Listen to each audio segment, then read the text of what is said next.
Hello, my name is Damon Friedman, co-founder and president of SOF Missions. As a 20-year veteran within Special Operations, I've gone through many challenges due to my military service and time in combat. We felt called to start SOF Missions to serve our fellow brothers and sisters in arms, focusing on suicide prevention and resiliency. Our mission at SOF Missions is to empower warriors to find purpose and be resilient. Since 2011, when we started the organization, almost 3 million men and women have deployed to Iraq and Afghanistan. Unfortunately, the scars of war take a toll on their psychological, physical, social, and spiritual health. Many veterans feel a sense of hopelessness and a loss of purpose when they return to civilian life. They feel isolated and alone, unable to reconnect. And in the greatest of tragedies, over 20 veterans lose all hope and take their own lives. Our goal at SOF Missions is to provide veterans the tools and resources so that they don't become a statistic. We offer a unique approach to combating veteran suicide through a whole health intradisciplinary model. The Be Resilient program is a 4-pillar methodology that addresses the areas of psychological, physical, social, and spiritual wellness. We provide care through 3 delivery methods: medical clinics, retreats, and educational training. Since we started back in 2011, we have been able to reach veterans in all 50 states and have served over 3,000 veterans through the Be Resilient program. Being resilient is a multifaceted and complex issue. We know that to find a lasting solution, we have to address the whole warrior. Many challenges cannot be solved by providing the treatments and modalities of just one component, but by tackling them all. Now, we've expanded our services to include law enforcement and first responders. Together, we can make a lasting impact in the lives of warriors across the nation. To learn more, visit our website at sofmissions.org. For your post assignment. All units proceed to your post assignment.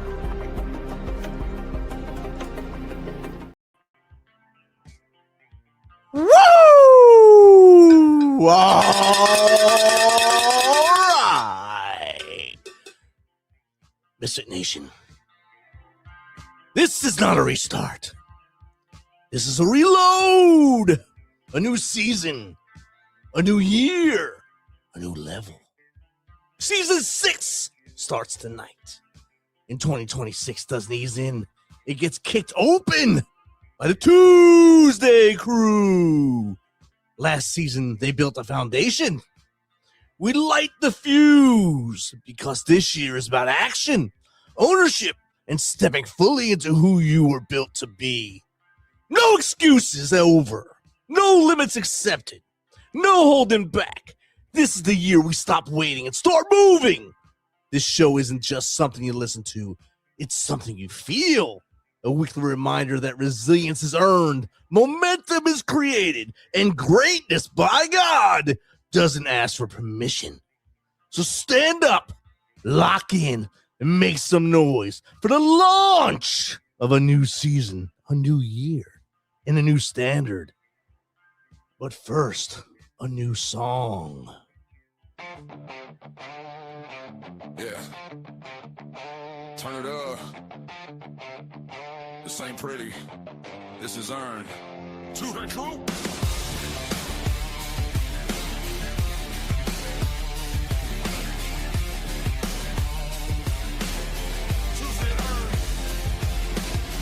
From the bottom where the silence is loud. Learn real quick how to stand in the crowd. Broke bones, broke rules, broke out the cage. Turn hard days into gasoline rage.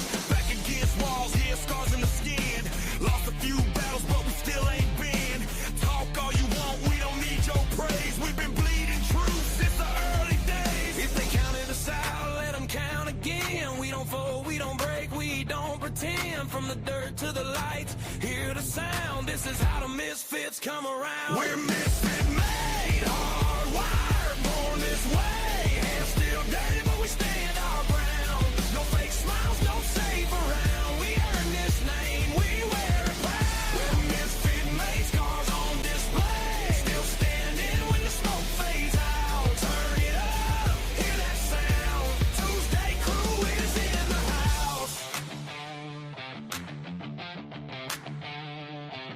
Iron blood in the veins, no retreat. First responders, run toward the heat. Gold star names, carved deep in the chest. Say them loud. We don't forget. Coaches preaching discipline, mindset steel. Entrepreneurs risking everything real. Authors bleeding ink, musicians grind. Actors chasing dreams they can't rewind. No silver spoons, no hand-me-down fame. Just sleepless nights and the will to remain. If you built it from nothing, you know the pain. That's the misfit code, stay in the flame. Bang! This is for the ones still fighting it. Still standing, still breathing. If the dark starts talking, don't listen. You matter, you're needed. We're misfit made, hardwired, born this way. Hands still dirty, but we stand our ground. No fake smiles, no save around. We earn this name, we wear it proud. We're misfit made, scars on display. Still standing when the smoke fades out. Turn it up, hear that sound. ToosDay Crue is in the house. Woo! Get it, Lacey. Get it, Cagney. The ToosDay Crue. Hey. I'm loving the music. That song. Yeah, hey, the music was great. Music was great. Thanks to our producer for hooking that up for us. I really like it. What a way to bang into 2026, huh? Oh, yeah. Little boom, and we're there. I love it. Exactly.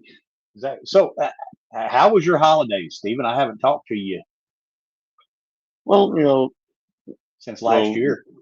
my daughter was sick for Christmas. She had the flu, so we stayed home.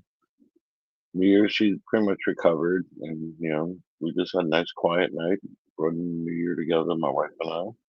And of course, we both work retail, so it hasn't stopped working. Good deal. Work the day before, work the day after. We took off and went to Ohio and got to see my son and daughter-in-law and my two grandkids, Jackson and Wyatt. And just had a really good time up there, and got home and been working. And so far, it's been good to go, man. I'm excited to get after it. I'm excited to see what 2026 has for us. It's going to be a good year. I can feel it. It is. It is going to be a good year. Well, what do you say I introduce our first guest of 2026? Yes, All right. Well, we're gonna get him in here in just a minute. And tonight, the ToosDay Crue, we're honored to welcome U.S. Army National Guard veteran Kevin Odom. His journey spans military service, long-term recovery, and leadership in behavioral health care. He's drawing from lived experience and clinical expertise. So, he's got both going for him there. And he works every day to help others heal. And he's helping them rebuild and find not only wellness in the moment, but lasting wellness. And we're going to dive into that this evening. And this is going to be a conversation about service beyond the uniform and leadership rooted in integrity. So without any further ado, let's get Kevin in here. Good evening, Kevin. How are you? Good evening, Kevin. Oh man, good evening. And I appreciate the beautiful intro there. Hey, you are more than welcome. Hey, I can't take credit for that. There's a program we all got on our computer now that I just got to tell it what to write, and it writes it. And but yes, it did a good job. And I tell you what, it outlines a lot of good things and a lot of good things about what you're doing. But why don't you tell us the rest of your story? All right, so we'll start at the beginning. 3.5, 4 years. I think it was about 3 years and 5 months to be exact in the Army National Guard, stationed in Laurinburg.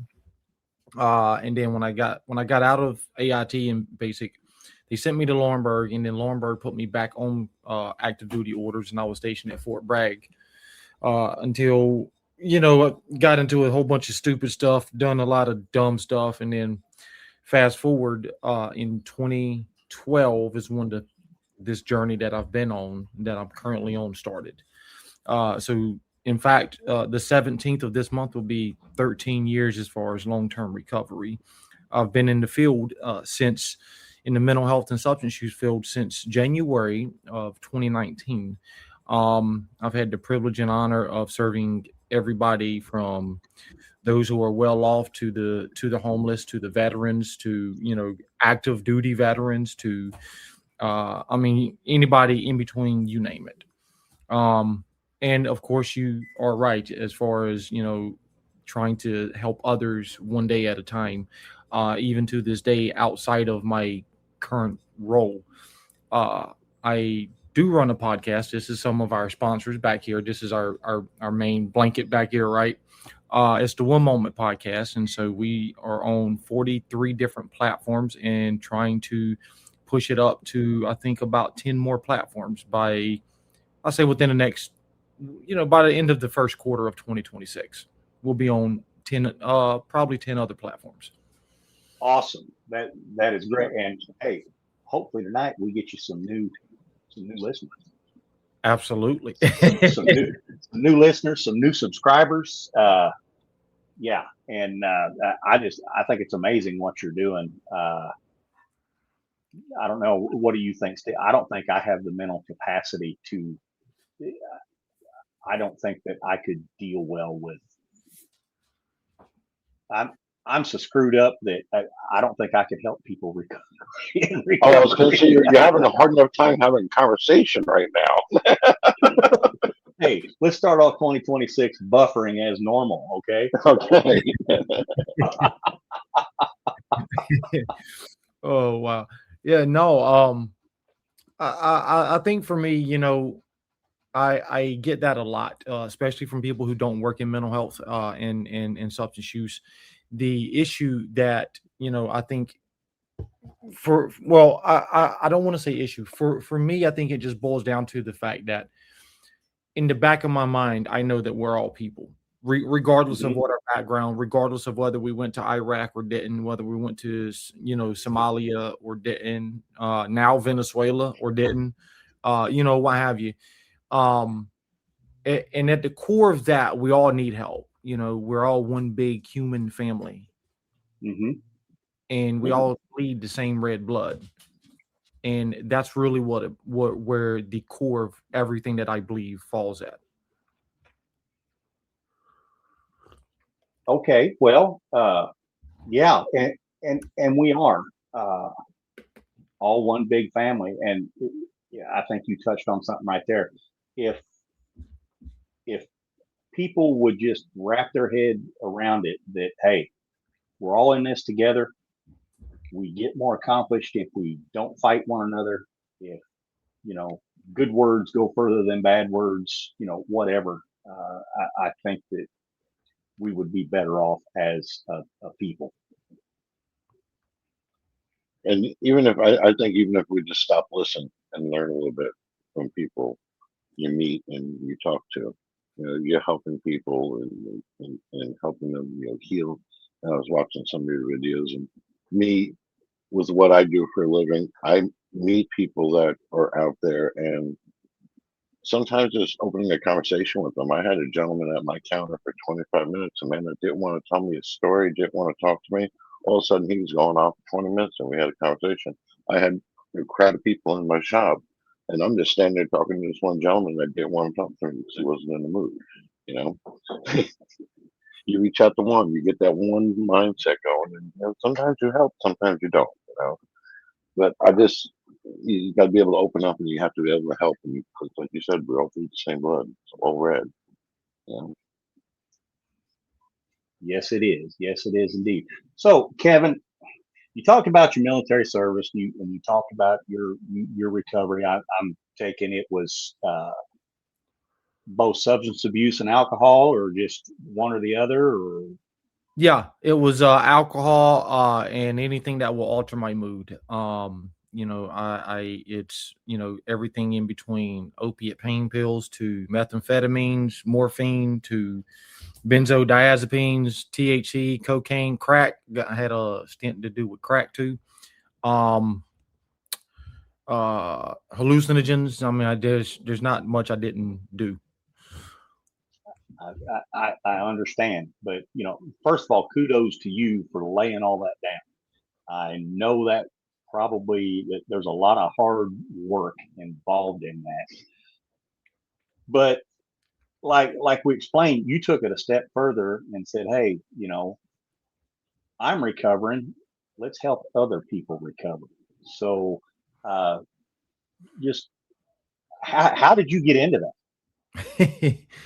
And So it's and the interesting. question is, what's harder, recovering or helping others?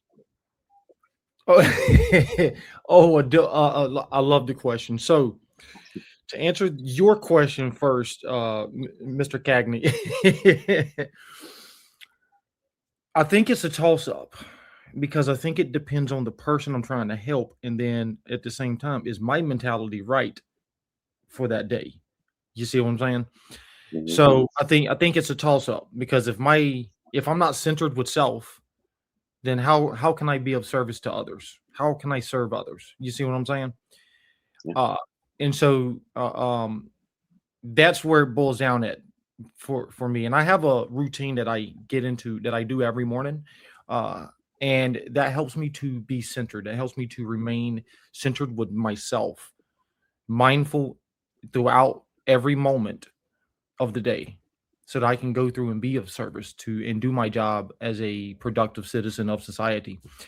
And how did I get into it? So it's interesting. I've been prayed on. I've had, hands laid on me. I've had psychiatrists prescribed to me all these, crazy medications.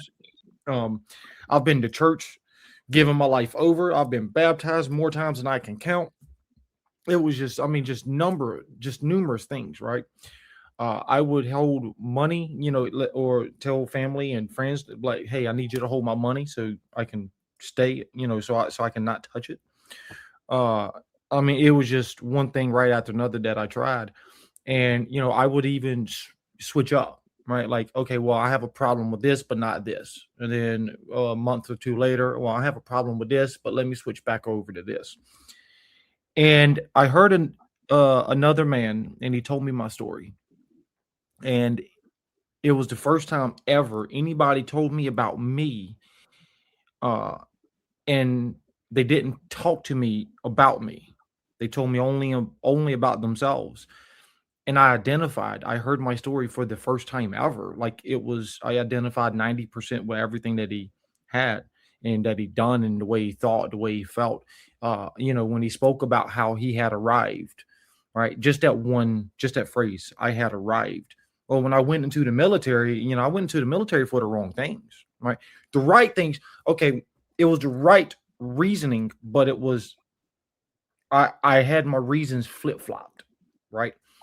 I went in there because it was all about discipline, right? I needed discipline, Mhm. but I didn't know I needed spiritual discipline. I didn't know I needed the mental health discipline that I have today. And so if I would have had both of them flip-flopped, my spiritual and mental health discipline, then I would have had, the military. I'd still be in the military and be having a blast with it.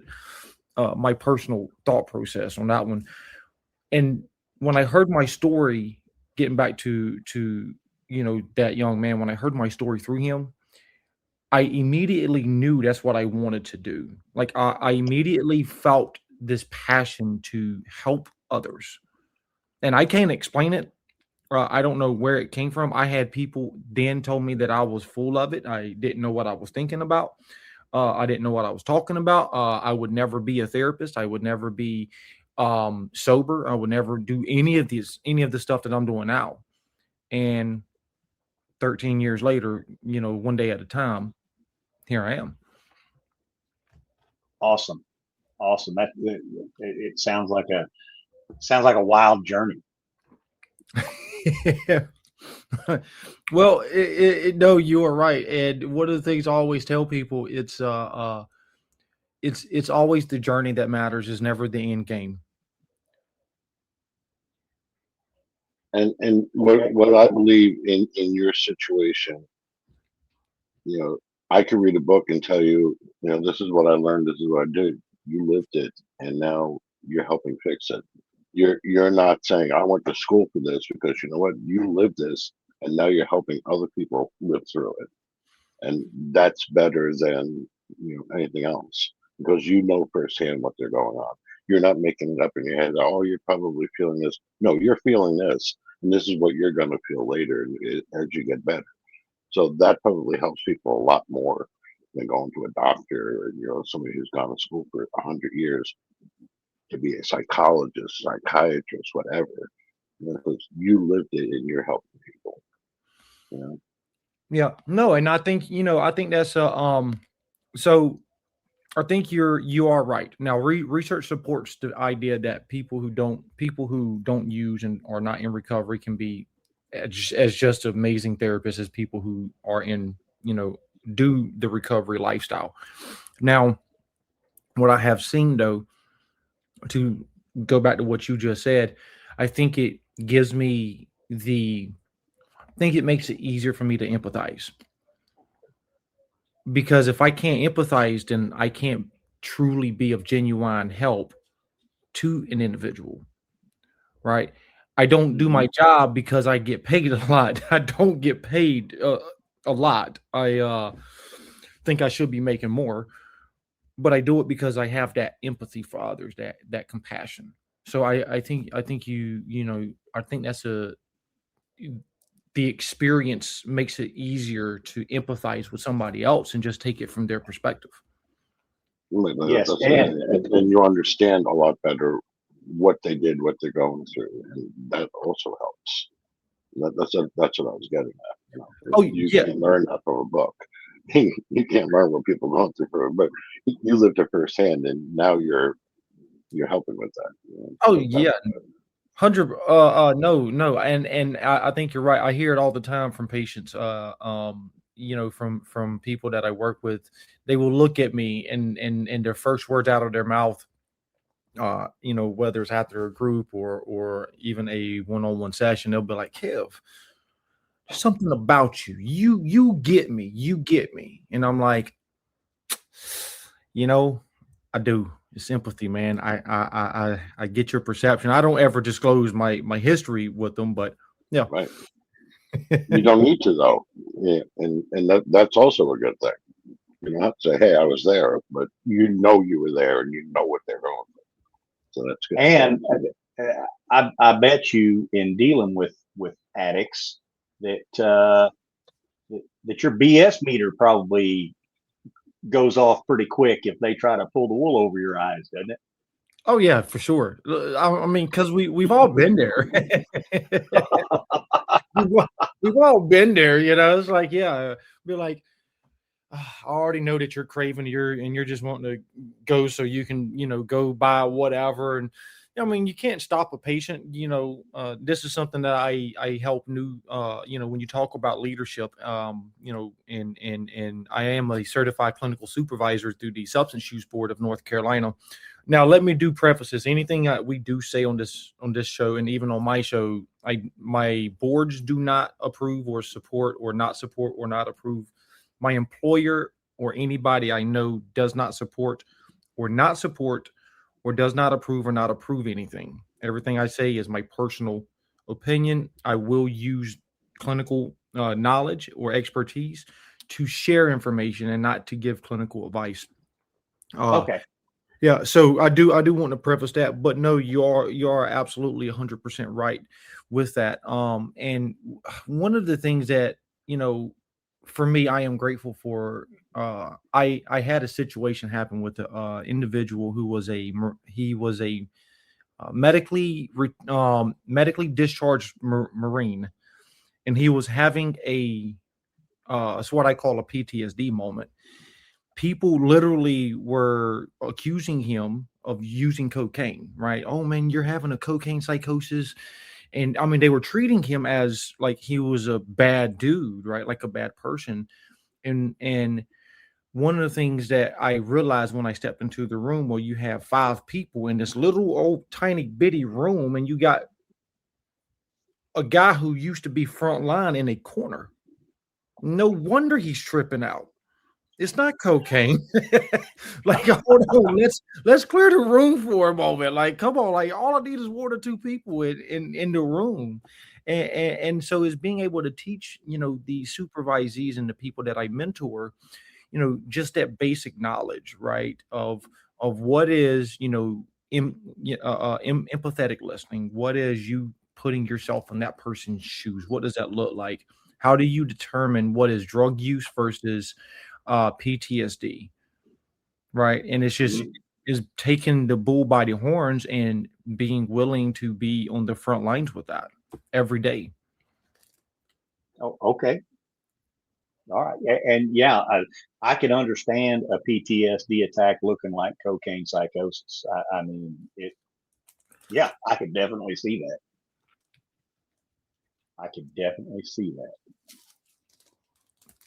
Oh yeah. Okay, we have questions coming in already from our audience. If you're ready, Hurling Liz wants to know, how has your personal recovery journey shaped the way you lead and care for others?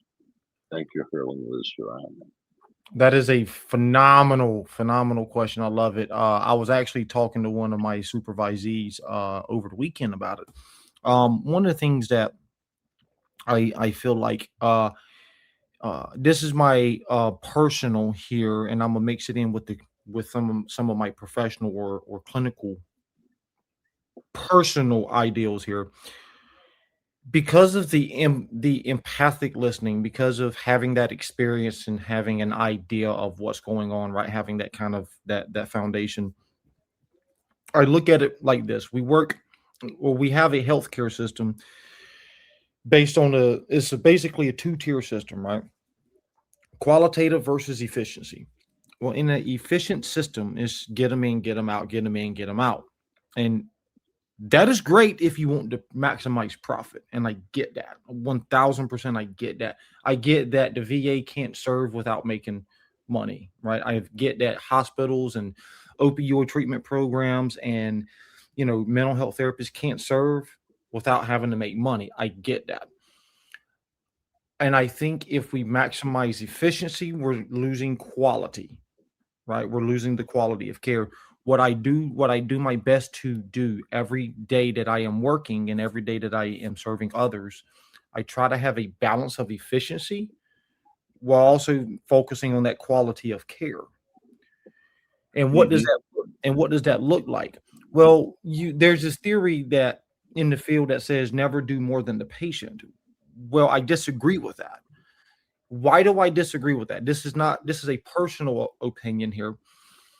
Because I might be directly connected to the VA, right? And if I use a veteran, for example, I might have, people on the inside of the VA.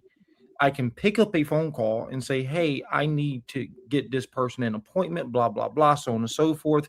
Can you fax me over some information versus having the patient have to call the customer service number, which I cannot stand the customer service numbers. I'm just being straight with you. And so, like, it's me, that 10,000-pound telephone, and doing the heavy lifting for the person. You see what I'm saying? And so because I am more connected, I will do more work than the patient, just because it's providing quality of care. I know something that individual doesn't. And it's getting them connected, to the resources in their local area. That's really what it is focused on what are the needs of the person versus what does the system tell me I need to do at a bare minimum. Does that make sense? Yes. It goes back to the military. I tell young soldiers all the time, you only have to do 3 things to be successful in the military. Be in the right place at the right time in the proper uniform. If you do those 3 things, you're going to be a success. Now, it's those things that you do above that people are going to notice. People are going to, and I think, I think if you show to your patients that you care that much more or however much more and are willing to help them and really care about their recovery, I think they'll pick up on that, and I do believe it'll help them out. No, I mean, absolutely. I've always been of the idea since I've been practicing. Is the system says that I need to do substance use therapy, right? Well, let's look at what substance use touches on. Well, and let's look at what PTSD touches on. It impacts career, it impacts nutrition, it impacts finances, it impacts family, it impacts, you know, whatever you want, education, right? Am I just going to focus on the cocaine use, or am I going to focus on, hey, are you compliant with medications? Or are you compliant with the VA? Are you compliant with your psychiatrist? Or am I going to say, hey, and I do this with people all the time. I hear you need some financial, you're having some financial stressors. What if I give you a referral to vocational rehab? It's me identifying that and not waiting for the person to say, hey, can you help me with the finances? I need help. Maybe it's just that little nudge that they need. Yeah.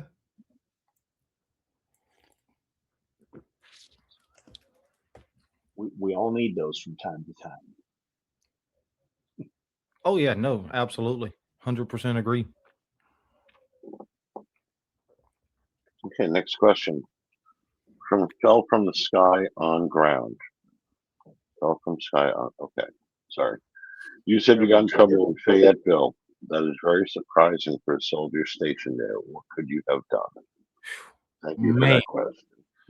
Yeah. Whew. I haven't been asked that question in a hot minute. So back, listen, I joined the service because I needed discipline, because I was in active addiction and I needed discipline to stop me from killing myself.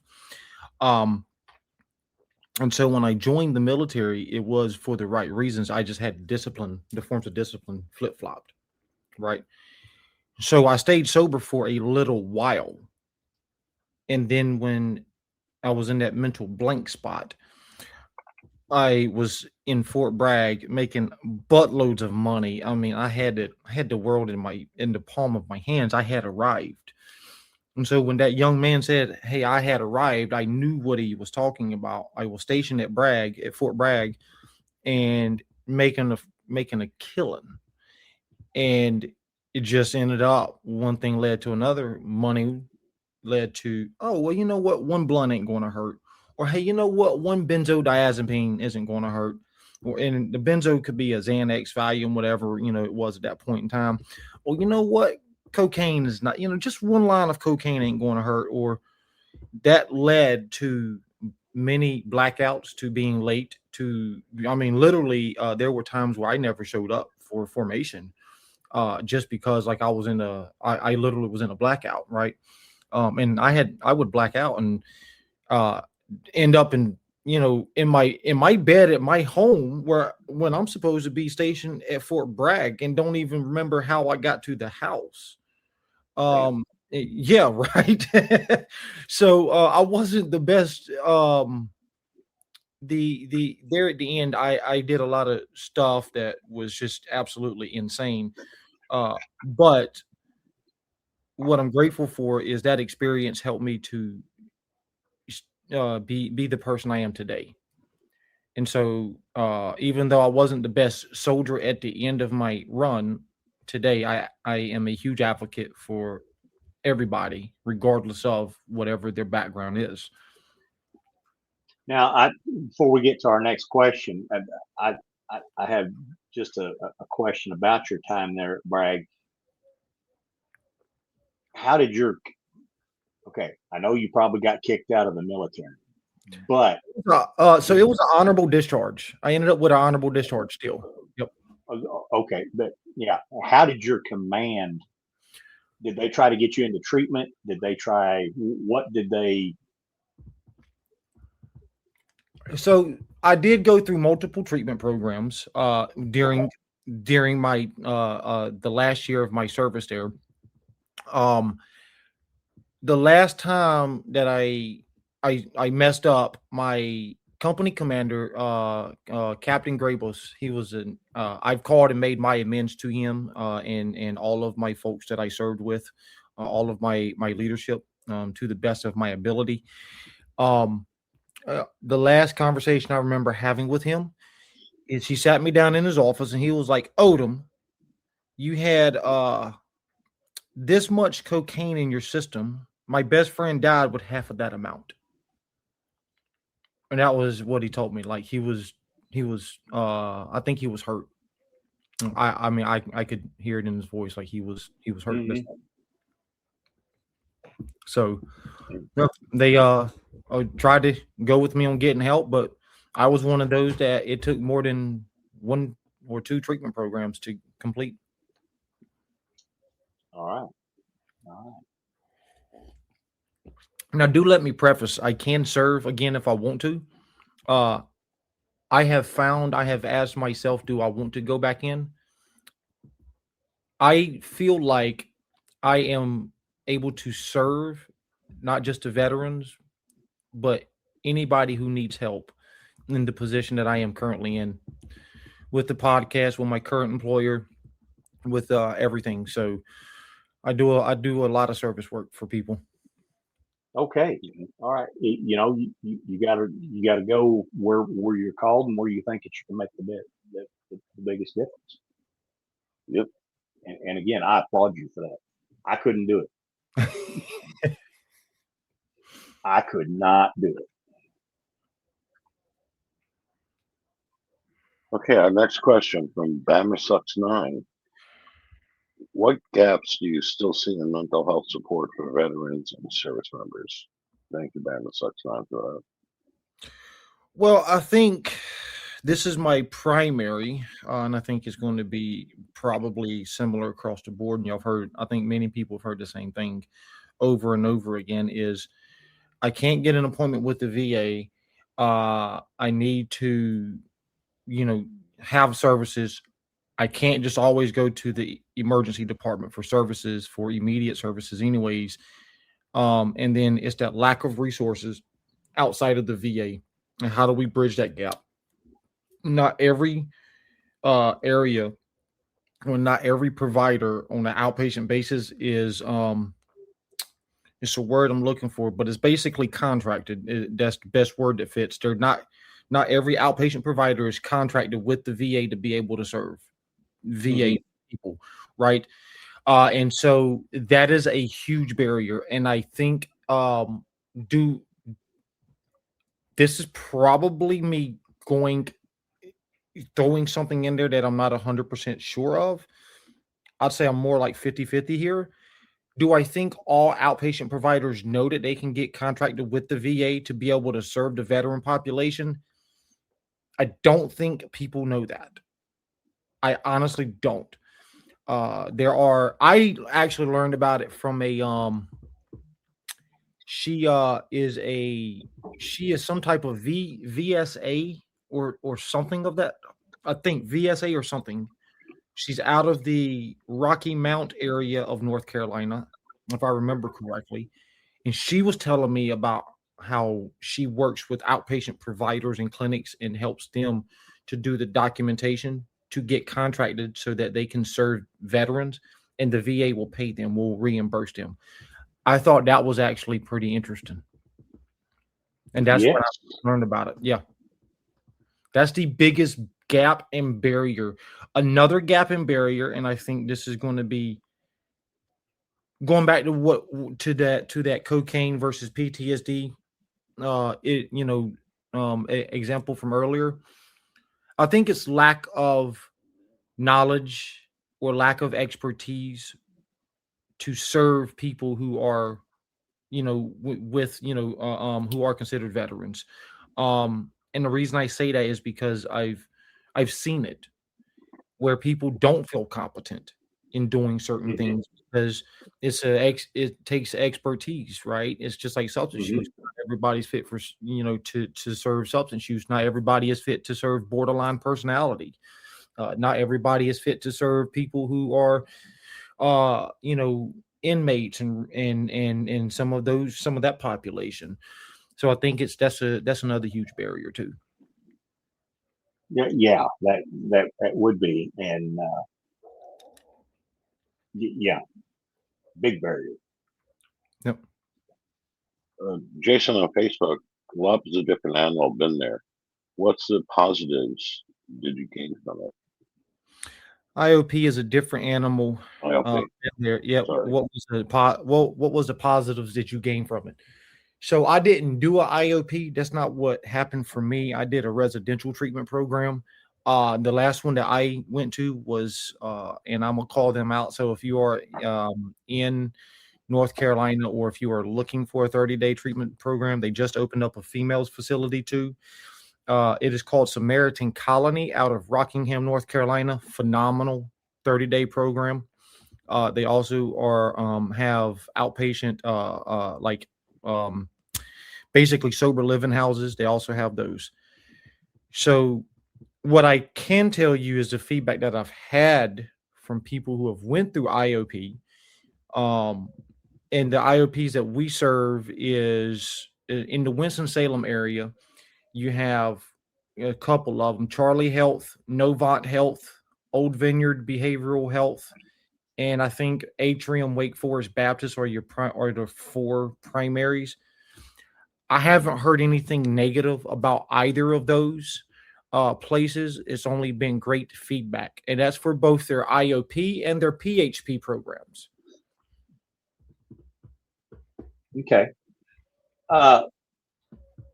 Now, just a quick one here. What about, I know a lot of people when they quit drinking, quit drugs, or whatever, they quit cold turkey and they say, I'm going to use stone discipline and determination, and I'm not going to drink, or I'm not going to do drugs, or whatever. Do you have any figures on people who do that with therapy, or people who do that without therapy? Because there's a lot of people out there that might just quit drinking and never step in and do therapy. Are there any figures out there about success rates or anything like that? So I want to preface this, okay? I am a qualitative person. I am more of a qualitative person than a quantitative person. And I say that to answer your question here. What I have seen and experienced personally and professionally is whatever form of recovery works, like, do it, right? If it's methadone treatment, do it. If it's Suboxone, do it. If it's going to a residential program and then boom, not doing it again, do it. If it's 12-step program, do it. If it's teen challenge, do it, right? If it's even doing it, what you say, cold turkey, if you're severe or moderate to severe alcohol drinker or benzodiazepine user, I wouldn't suggest stopping on your own without immediate help. That's for sure. But if I've seen people, I know people personally who were able to just stop drinking and keep it moving. Like, I mean, it's whatever is, whatever shoe fits, wear it. Okay. All right.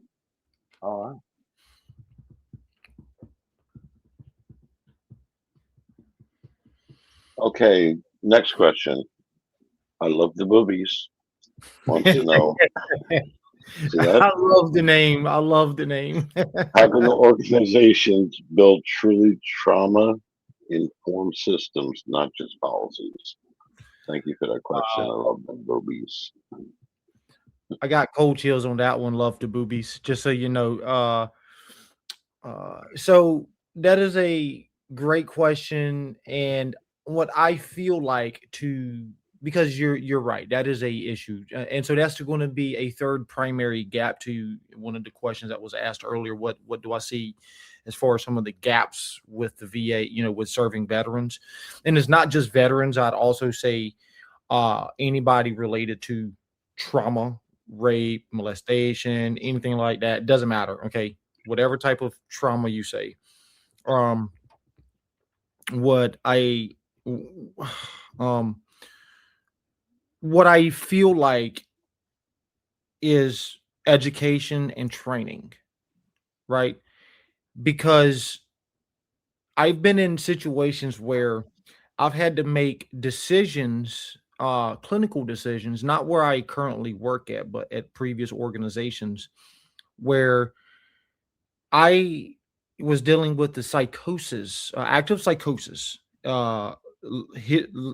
depth history of trauma, and there were concerns for safety of others immediately, not from myself, but from some of the staff that I was over and that I supervised. And I made the clinical decision, rather than calling law enforcement, to call the mobile crisis unit. And as a result of doing that, we were able to get the individual help, because I saw from my professional experience, right, was this is not a safety concern. This is more of, this guy needs help, right? He's in the active psychosis. He's paranoid, like all of these things. So why send him to jail when he's not going to get help? Why call law enforcement unless I absolutely know without a shadow of a doubt there's a safety concern, right? And so I myself, the individual's therapist at that time, and we got together. We made that clinical decision to call the mobile crisis unit and get them help. And it was just because of our expertise, our knowledge, our training. And I mean, think about it, right? That's trauma-informed care versus, oh my gosh, I'm a freak out. I need to call 911 because I'm scared. And I think that's where, a lot of people, in healthcare, again, this is what I think right here. This is not professional. This is what I think. We say we want to serve people, but yet don't really understand or grasp the idea of how do we serve. I've had people threaten me and stuff, and it's like, this isn't them talking, this is the trauma, and that's okay. And they come back, the next day or week or two later, and I'm their best friend. And it's just because it's, it's knowledge, it's having that knowledge and that education, and that informs me on how to work with people, on how and where to meet this individual where that person is at that moment. So that's what I say as far as trauma-informed care versus trauma-informed policies. Trauma-informed policies will say in that moment, for an example, oh my gosh, people are freaking out. My whole staff is scared. Call law enforcement, get this man, get law enforcement here for, what have you. Well, they're going to take him to jail. What help is going to be provided? He needs detox. He's in a crisis. He needs psychiatric medications potentially. I don't know. I'm not a medical person, right? But I'm just kind of running down some ideas, right? He needs psychiatric medications. So it's really understanding the macro picture here versus the micro. It's not just a one-on-one approach here. We need a systems approach, and it's getting those things in play to provide help. Yeah. Do a little bit of triage and figure out what they need. Right. All right, Kevin, we've talked a lot the last 48 minutes, and we've talked about a lot about what you do. We haven't actually touched what your podcast is about. You want to tell us about the podcast? Oh, yeah. Thank you. So we are the One Moment Podcast. We are on YouTube, Spotify, Amazon, Pandora, X, Instagram, Facebook. We're across the board. I think last time we looked at it, it was 43 different platforms, because RSS puts it out to Apple and like about 20 something platforms. And then one of those platforms puts it out to like 30 something platforms or 20 something platforms. So on our podcast, we talk about mental health, substance use. We talk about suicide prevention. We talk about anything related to healthcare. So for an example, we had an episode on how mental health and opioid treatment looks and substance use looks in the African-American community last February for Black History Month. We did in April or May a episode on ALS and the lack of services for mental health within the medical society there. We've done an episode on straight suicide, suicidal, gaps in the suicide treatment, and found out that there's about a dozen or so countries that criminalize suicide and suicidal ideation, suicidal attempts. So yeah, we talk about everything. Policies and politics as it relates to healthcare. We don't take sides in politics, but that's yeah, I mean, that's kind of what our focus is. Okay, fantastic. Awesome. I'm going to have to check it out. Well, I was Absolutely. watching clips earlier. That's why, we've talked about a lot of things. We haven't talked about your podcast. Well, let me, get him on about that. Now, I watched a few clips that were out there on TikTok, and I like it. Yeah. I like it. All right, we got one more question. One more question for you. Jojo the Chimp wants to know, what advice would you give to someone early in recovery who wants to serve others? Thank you for that question, Jojo. That is a awesome question. I love that question too. All of these questions are phenomenal. Hey, we our have some listeners great are listeners. amazing. Our Yeah. listeners are amazing. Right. Absolutely. Wow. So what advice do I want to give to someone who's early in recovery and wants to serve others? So I will say, follow your passion, right? Your heart knows, right? I am of the belief that we all know deep down inside, right? What it is that we need to do, what it is that we want to do. I can talk to a therapist all day and I know what my therapist is going to tell me essentially, right? Because it's really deep down inside. I know right from wrong and everything else. And so if you don't follow your passion and you don't follow your heart, right? How are you being authentic with yourself? That is my biggest question. I am a huge believer in authenticity with self. And so like one of the things that I do to help me to maintain that idea that I am still early in recovery. And why do I say that? Even though it's 13 years in January, every morning I wake up, it's about 5:30. So I've been sober since 5 or 5:30 that day. Right. And so I go, I read a couple of pages of my spiritual books. I do some prayer and meditation. And that helps me to be centered so that I can be reminded that my job and my life and my mission and my goals is about serving others today. And so I usually say, the moment I open my eyes and the moment I lay down and close my eyes and go to sleep, I think about me at those 2 points. And in between those 2 points, I do everything I can to think about others.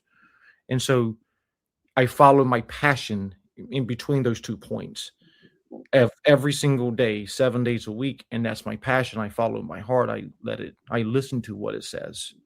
And that is my encouragement to anybody who's early in recovery, whether you're 6 months, 2 months, 2 days, or a year or two, doesn't matter. At 5 o'clock, I am early in recovery too, because I'm just waking up. It's a new day. All right. Sounds great. Stephen, Jay? did you have a feel-good story for us this week? Yes, I did. Would you like me to tell you it? Yeah. Before we get into wrapping things up, let's talk about our feel-good story of the week. Well, normally we start the show with, fallen heroes, fallen police. I have a story of a trooper from Texas in December came up on an accident and found a 13-year-old girl had a leg amputated. He applied tourniquets, stopped the blood loss, saving the young girl's life. It's not every day you get a story like that from the press. You just hear, cop shot this cop's dead. Officer Trooper Clinton Ranson went out and he saved this little girl's life in an accident. It's not every day you come upon that. It's a great story about a man that, went to a car crash and saved this little girl's life. And it's something that, people should talk about every day. It's not just the bad things you read, not, this one died and this one got shot. This gentleman saved this 13-year-old girl's life. Kudos to that officer. He's a police officer. He's not a paramedic. He's not, Jesus. He's a cop. He went and saved her life. I love that. Protect and serve. Yes. Yeah, that is a beautiful story. That is. And Kevin, before Jake comes in and asks you questions in a second, I just had something. It's on my mind, and I've been thinking about it for like the last 10 minutes. I had a friend who had a monkey on her back, and she was in jail, and she was in rehab, and she started working with people with the same problems, thinking she was doing better, but that monkey never went away, and she lost her life because of that monkey. Are you able, or when you see people that have that problem, drugs or whatever, do you know if they're actually controlling it or if they're just throwing blinders at people? Because she was doing really good and she was helping people, and then all of a sudden she OD'd and she was dead because she never actually got that monkey off her back. You know, so she went through rehab. She was in jail. I love to go. I've known her since she was a child, but she died because of that monkey on her back. You know, and she was trying and trying, and it was always there. You know? Can you spot that? Is there a way to actually help people like that? Well, I will say that from what I do now this is going to be somewhat of a biased question or a biased answer here. Mm-hmm. Are we able to see that? I want to say yes and no, and I say that because, there's what I believe is subtle changes. All of a sudden, I pay $325 on my car every 2 weeks, so it doesn't matter regardless of whether it's due or not. I'm paying, right? All of a sudden, I don't pay that $325 like I typically do. That's a subtle change, right? Mm-hmm. Is that something for a red flag? Absolutely, it should be a red flag, right? Potentially. And again, I'm giving you a stupid example, right? I'm giving a stupid example. It's something I need to be aware of, right? And that's just me, how I am, how at least I try to be, anyways. If I'm centered. Now, I also believe that I don't think it's, the way I look at it, and this is the way I don't take the brain disease model of addiction. I don't follow that unless it's cocaine and methamphetamines. I follow an existential approach to substance use, and so it's always try to assess from the idea of what does this feeling mean, right? If I'm wanting to relapse, what is it about me wanting to relapse and change the way I feel? Like, what is it about that and what is it? What does that tell me? What is that feeling to me? What is that meaning to me, right? And it's digging down into that meaning area, like Viktor Frankl said, right? Looking at our experience, looking at our, going through and using our experience to help us to understand, to adapt to the current moment or to the changing environment. And for your listeners who don't know, Viktor Frankl is he is one of the best people I've ever studied or read as far as his literature. If he was here in front of me, I'd be kissing the ground he walks on, because that's how much respect I have for him. And he lived years in a Jewish Holocaust camp, and he is the father of logotherapy. And he talks about finding meaning in our experience, meaning and hope in our experience. And so you can find his book, Man's Search for Meaning, on Amazon for about $11.50. Read it, pick it up. It's a phenomenal resource for you. So that's my answer to your question. I think, can we stop it? I think so, if we're, using our tools and resources. But can we be aware of it all the time? I mean, again, I think goes back to how I first started. Yes and no. Okay. Like I said, it's just something that was on my mind because, it was, life that happened here. And that's what I was just thinking about. I had to ask a question. No, 100. I mean, and it's a great question because life happens, right? Like, my goal isn't to drink today or do drugs today. And right now it's 9:00 where I'm at, and got another 3 hours before midnight. For all I know, I could, we can hang up, at the end, and I can go straight to the store, buy a bottle for all I know. I that's not my plan. I hope I don't do that. right? Right. But I can't predict. And I don't think I am, because I woke up this morning and I did my little spiritual routine. Okay. All right. And we are going to dive right into that real quick.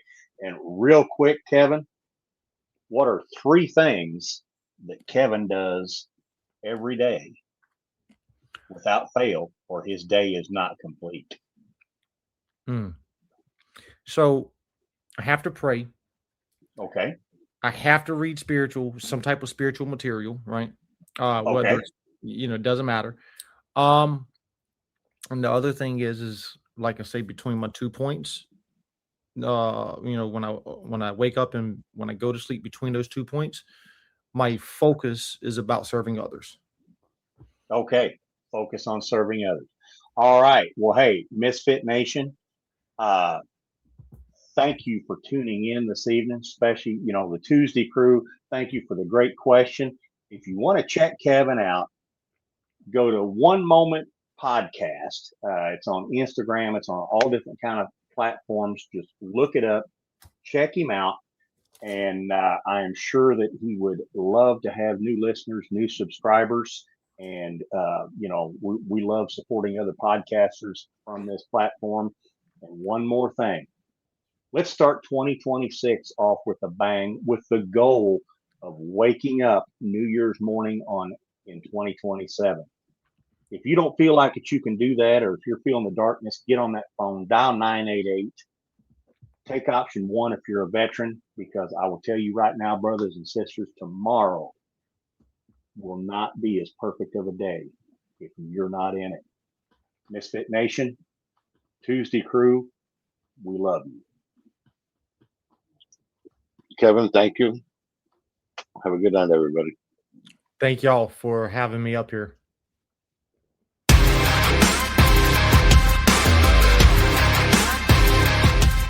Thanks for checking us out and being a part of the Misfit Nation show. Don't forget to visit our website at themisfitnation.com. That's themisfitnation.com. Check out all our past episodes and get some of the great Misfit Nation gear for you and your family. As always, be humble, stay hungry, and keep hustling, because we are Misfit Nation. Misfit Nation.